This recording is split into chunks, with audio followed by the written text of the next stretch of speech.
बघा मित्रांनो कशी झाली मस्त झणझणीत बोंबीलची भाजी. पहिला व्हिडिओ हां रस्सा नाही नाही थोडं पाणी टाक फक्त, रस्सा चांगला लागत नाही.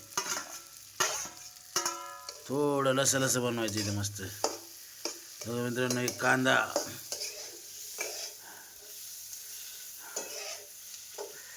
ही झाली आपली मित्रांनो बोंबीलची चटणी चटणी चटणी.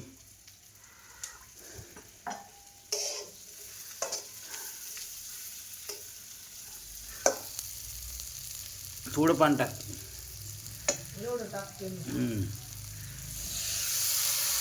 बस